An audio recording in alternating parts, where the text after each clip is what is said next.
श्री स्वामी समर्थ. नमस्कार मित्रांनो, आज आपण बोलणार आहोत धनत्रयोदशीच्या पवित्र दिवसाबद्दल, जो धनत्रयोदशी म्हणून ओळखला जातो. हा दिवस आरोग्य, समृद्धी आणि दीर्घ आयुष्य यासाठी अतिशय शुभ मानला जातो. धनत्रयोदशीच्या दिवशी सायंकाळी पूजेसाठी तयारी करा. सर्वप्रथम घर आणि देवघर स्वच्छ करा. मुख्य दरवाजावर सुंदर रांगोळी काढा आणि तोरण बांधा.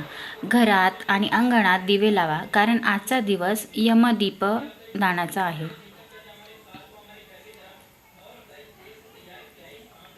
पूजा करताना लक्ष्मी मातेचा फोटो किंवा मूर्ती ठेवा. त्याचबरोबर कुबेर देवता आणि धन्वंतरी भगवान यांच्या प्रतिमाही ठेवाव्या.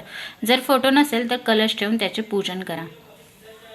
तर मी आज कशी पूजा केली आहे, माझ्याकडे धन्वंतरीचा फोटो नाही आहे, तर माझ्याकडे महालक्ष्मीचा फोटो आहे, त्यामध्ये गणपती आहेत आणि मी हे 5 बोळके घेतले आहे आणि त्यामध्ये 5 प्रकारचे धान्य ठेवले आहे. तुमच्याकडे जे पण धान्य आहेत ते तुम्ही ठेवू शकता, पण माझ्याकडे जे धान्य होते ते मी ठेवले. आणि विशेष म्हणजे आज धनाची पूजा केली जाते, म्हणून यामध्ये मी धन आणि गुळ याची पूजा केलेली आहे. तर मी या प्रकारे पूजा केलेली आहे.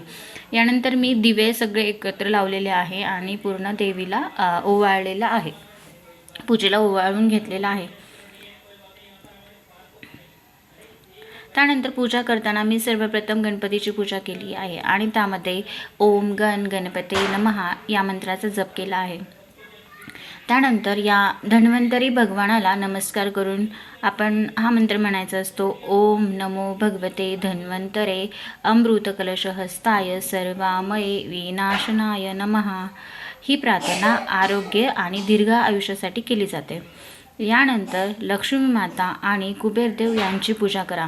एक दीप लावा आणि ओम श्री रीम क्लीम महालक्ष्मी नमः हा मंत्र 11 वेळा जपा म्हणा. नंतर नैवेद्य अर्पण करा आणि आरती म्हणा. जय देवी जय देवी जय महालक्ष्मी देवे. हे सर्व झाल्यानंतर आपण धनोत्रय दिवशी रात्री घराबाहेर दक्षिण दिशेला तोंड करून एक दिवा नक्की लावा. याला यम दीपदान म्हणतात. असं मानलं जातं की या दिवशी दीपमान केल्याने अकाल मृत्यू टळतो आणि घरात शांती राहते. एक कथा आहे, ती कथा मी तुम्हाला सांगते. एकेकाळी राजा हेमांद्रिकांच्या घरात सुंदर पुत्र झाला. ज्योतिषाने सांगितलं, या मुलाचा मृत्यू 4थ्या दिवशी सर्पदंशानं होईल.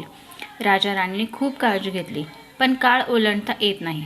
लग्नानंतर 4थ्या दिवशी संध्याकाळी त्या मुलाची पत्नी त्याला झोपून घराभोवती दीप लावते, सोन्याची नाणी रचते आणि लक्ष्मी मातेची पूजा करते. तेव्हाच यमराज त्या मुलाचा जीव घेण्यासाठी येतात. पण त्यांनी पाहिलं तेथे सर्वत्र दिव्यांचा प्रकाश, धन आणि आराधनेचा तेजस्वी वातावरण आहे. तेव्हा यमराज त्या दिवशी परत गेले आणि त्या दिवशीच्या धनत्रयोदशी साजरी केली जाते. म्हणून या दिवशी आरोग्य, आयुष्य आणि समृद्धीचं प्रतीक म्हणून त्याची पूजा केली जाते. तर मित्रांनो, या पवित्र धनत्रयोदशीच्या दिवशी आपल्या घरात दीप प्रज्वलित करूया आणि आरोग्य, समृद्धी आणि आनंदाचं स्वागत करूया. धन्वंतरी भगवान, कुबेरदेव आणि लक्ष्मीमातेच्या कृपेने आपल्या जीवनात सुख, शांतता, आरोग्य नांदो. श्री स्वामी समर्थ.